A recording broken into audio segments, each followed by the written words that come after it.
Hello students, आज हम नया चैप्टर स्टार्ट कर रहे हैं परमुटेशन एंड कम्बिनेशन।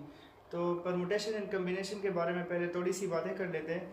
परमुटेशन में कुछ चीज़ें इंपॉर्टेंट होती है। परमुटेशन का मतलब क्या होता है? The permutation means arrangement of things and the order in which things are to be put is very important. इसमें ऑर्डर बहुत ज़्यादा ज़रूरी होता है।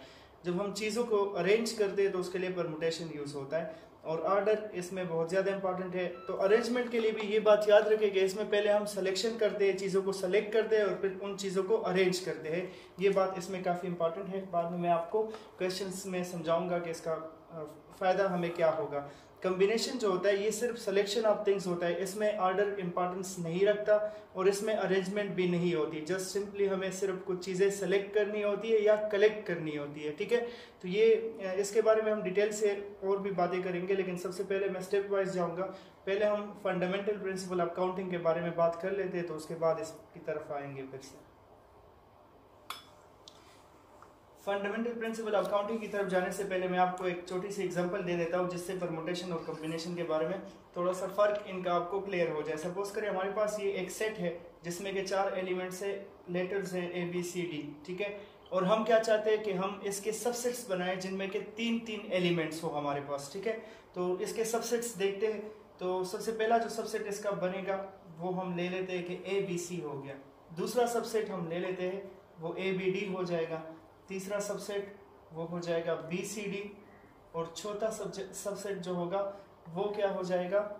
ABC हो गया, ABD हो गया, BCD हो गया, इसके बाद हो जाएगा ACD, ठीक। अब इसके बाद अगर आप लोग देखें तो कोई और सबसेट ऐसा नहीं बनेगा जिसमें के 3 एलिमेंट्स हो। ये 4 सबसेट्स हमारे पास इसके आगे। तो अब अगर हम देखें तो क्या यही 4 सबसेट इसके हैं या इसके और भी सबसेट्स बन सकते हैं? तो आप में से कई लोगों के जहन में ये बात आएगी कि इसके तो हम और भी सबसेट्स बना सकते हैं। सपोज करें अगर हम इस सबसेट को देखें, इसको मैं मजीद भी कई तरीकों से एक्सप्रेस कर सकता हूँ। अगर मैं इसमें ABC की जगह चेंज कर दूँ ना, मैं ACB भी इसको कर सकता हूँ। पहले तो ये ABC है, अगर मैं इसको ACB कर लूँ तो फिर कई लोग कहेंगे कि ये तो एक और सबसेट बन जाएगा, ठीक है। फिर हम ऐसा भी कर सकते हैं कि इसमें B को फिक्स करें और AC लिखें, B को पहले कर दे और AC बाद में, या BCA भी कर सकता हूँ, तो ये एक और सबसेट बन गया। और लास्ट में ऐसा भी कर सकते हैं कि हम C को पहले लिखें तो CAB एक सबसेट बनेगा और CBA ये दूसरा सबसेट बन जाएगा। तो मतलब इसी एक सबसेट के हमने कितने सबसेट्स बना लिए? इसके हमने 6 सबसेट्स बना लिए। तो यहाँ पर जो सबसेट्स हमारे पास 4 आए थे वो क्या सबसेट आए थे? इनमें रिपीटिशन नहीं, मतलब परमुटेशन के मुताबिक ये होता है कि इसमें हम चीज़ों को अरेंज करते हैं और इसमें ऑर्डर इंपॉर्टेंस रखता है, जबकि जो हमारे पास कम्बिनेशन होता है उसमें ऑर्डर इंपॉर्टेंस नहीं रखता। तो अगर आप लोग इस क्वेश्चन को कम्बिनेशन के जरिए सॉल्व करोगे तो फिर ये आपके पास सिर्फ 4 सबसेट देगा आपको। कम्बिनेशन के मुताबिक इस सेट के 4 सबसेट होंगे जिसमें कि 3-3 एलिमेंट्स के इसके 4 सबसेट होंगे। कम्बिनेशन कहता है कि ये सारे जो सेट्स हैं हमारे पास ये एक जैसे हैं, ठीक है। तो यहीं पर हमारे पास जो परमुटेशन और कम्बिनेशन का फ़र्क है वो वाज़ेह हो जाता है। कम्बिनेशन के मुताबिक अगर हम इस सेट के सबसेट बनाना चाहते हैं जिसमें 3-3 एलिमेंट्स हो तो कम्बिनेशन कहेगा कि आपके पास ये 4 सबसेट्स आते हैं। लेकिन परमुटेशन के मुताबिक इसके जो सबसेट्स आएंगे 3-3 एलिमेंट्स के वो 24 होंगे। और वो 24 क्यों होंगे? क्योंकि ये सेट जो है 6 सबसेट्स इससे ये आते हैं ना, इसके साथ इसको मिलाकर ये 6 सबसेट्स बन जाते हैं। इस तरह अगर हम इसमें एलिमेंट्स की जगह चेंज करते जाए तो 6 यहाँ से मिलेंगे, 6 यहाँ से मिलेंगे, 6 इससे और 6 इससे, तो ये सब जमा कर लो तो 24 सबसेट्स हमारे पास इससे आएंगे परमुटेशन के मुताबिक। क्योंकि परमुटेशन में ऑर्डर इंपॉर्टेंट है, उसमें परमुटेशन कहेगा कि ये सारे अलग अलग सबसेट है, जबकि कम्बिनेशन में चूंकि ऑर्डर इंपॉर्टेंट नहीं होता, उसमें जस्ट सिलेक्शन करनी होती है। तो उसमें हमने सिर्फ सिलेक्शन की है कि 3 ये एलिमेंट्स, फिर ABD 3 ये एलिमेंट्स, तो ये सिलेक्शन हो गई, ACD ये एलिमेंट्स 3 हो गए, ये सिलेक्शन हो गई, और BCD। तो वो कहता है कम्बिनेशन के इसके 4 सबसेट्स होंगे, जबकि परमुटेशन चूंकि उसमें ऑर्डर इंपॉर्टेंट है तो इससे अलग 6 ये टोटल मिलाकर 6 सबसेट्स हो गए, 6 इससे बनेंगे अगर इसकी जगह चेंज करते जाओ। तो ये फर्क है परमुटेशन और कम्बिनेशन में। इसमें ऑर्डर इंपॉर्टेंट होता है जबकि कम्बिनेशन में ऑर्डर इंपॉर्टेंट नहीं होता। बाद में इसके बारे में डिटेल से बात करेंगे, यही चीज़ मैं आपको फार्मूले से फिर डिराइव करवाऊंगा। अभी सिर्फ आपको ये आइडिया देना था कि इनमें फ़र्क क्या है, ठीक है। Next topic fundamental principle of counting. तो सबसे पहले इसके बारे में पढ़ लेते हैं। If one work can be done in m ways and after finishing another work can be done in n ways, then the both works can be done in m cross n ways if they are done one after another। इसका मतलब क्या है, अगर कोई से दो काम हो और एक काम के करने के लिए m तरीके हो हमारे पास, दूसरे काम के लिए n तरीके हो, उसके लिए पॉसिबल वेज जो हो वो n हो, ठीक है, जिस तरह यहाँ पर है। तो अगर ये एक दूसरे के बाद ये वर्क्स हुए हो तो फिर इनके टोटल नंबर ऑफ वेज जो होंगे वो m क्रॉस n वेज होंगे। मतलब इन दोनों के जो पॉसिबल तरीके होंगे इनको हम मल्टीप्लाई करेंगे तो उससे हमारे पास टोटल तरीके आएंगे। बहुत आसान चीज़ है ये, कुछ भी इसमें मुश्किल नहीं है। मैं आपको एक छोटा सा एग्जांपल दे रहा हूँ, इस पर और क्वेश्चंस करते हैं। इसके बाद सपोज करें मैं आपसे कहूँ कि यहाँ पर हमारे पास टोटल कितने स्टार्स हैं, इनको काउंट करें। तो इस तरह से काउंट करना ये बहुत लेंथी होगा। यहाँ पर तो मैंने फिर भी थोड़े से किया, अगर ये बहुत ज़्यादा कर लूँ, मैं इस तरह पूरा ये कवर कर लूँ स्टार्स से और आपसे कहूँ कि इसको मुझे बताओ कि इसमें कितने स्टार्स होंगे, तो 1 by 1 काउंट करना फिर काफ़ी मुश्किल होगा, ठीक है। यहाँ पर तो आप कह सकते हो कि हम जल्दी जल्दी इनको काउंट कर सकते हैं, लेकिन मैं ज़्यादा कर लूँ तो फिर काउंट करने में मुश्किल होगी। तो हम एक काम कर लेते हैं, इसमें रोज और कॉलम जो है वो गिन लेते हैं कि एक रो में कितने स्टार्स है और एक कॉलम में कितने स्टार्स है। तो रो में कितने हैं 1 2 3 4 5 6 7 और कॉलम कितने हैं इसमें 3। तो इसमें 7 मतलब कॉलम्स हो गए और 3 रोज हो गए। इस तरह से भी कह सकते हो तो मल्टीप्लाई कर लो, या एक रो में 7 स्टार्स है एक कॉलम में 3 स्टार्स है, तो उस तरह भी कर सकते हैं। तो अगर आप उनको मल्टीप्लाई कर ले, रो के लिए 7 कॉलम के लिए 3, जिस तरह यहाँ एक के लिए अगर n तरीका होता था दूसरे के लिए n, तो उनको मल्टीप्लाई कर देते थे हम। यहाँ पर भी 7 और 3 को मल्टीप्लाई कर दो तो टोटल स्टार्स हमारे पास कितने होंगे 21, और इनको काउंट कर ले एग्जैक्टली 21 होंगे।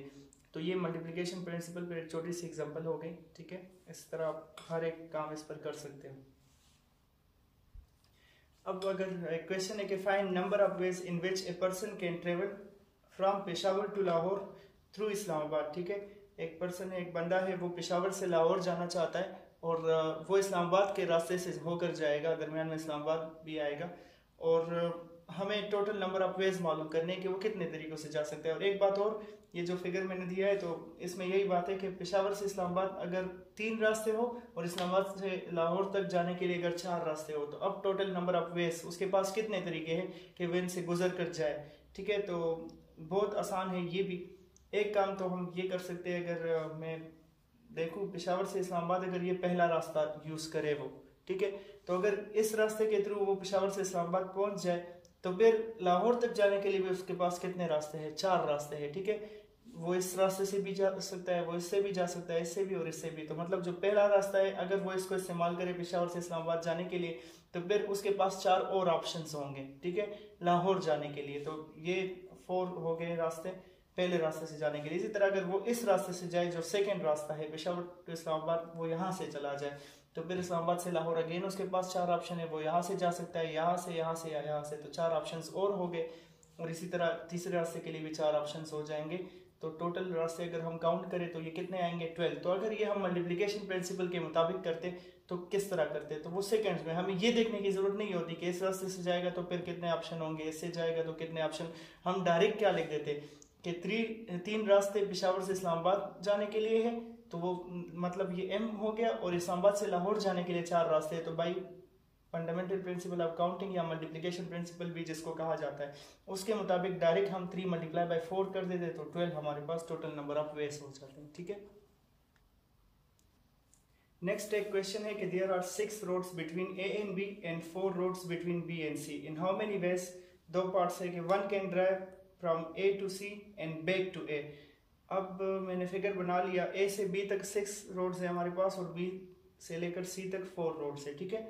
अब एक बंदा है वो ए से स्टार्ट करके सी तक जाना चाहता है और फिर वापस भी वो ए तक आएगा और बी के रास्ते से होकर, क्योंकि दरमियान में बी भी है।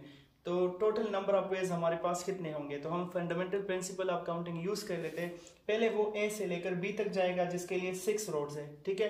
फिर बी से सी की तरफ जाएगा, बी से सी की तरफ 4 रोड्स है। अब वो फिर वापस भी उसने आना है, तो वापस भी वो सी से बी की तरफ आएगा तो फिर भी 4 रास्तों से वो आ सकता है। और सबसे लास्ट में जब वो बी से लेकर ए की तरफ आएगा तो वो फिर से 6 रोड्स। तो इनको मल्टीप्लाई कर लो, जो इससे आंसर आए तो वो इसका आंसर बना। फंडामेंटल प्रिंसिपल ऑफ काउंटिंग से ये हो जाएगा। सेकेंड पार्ट में थोड़ा सा चेंज है, 1 can travel from A to C and back to A without using the same road.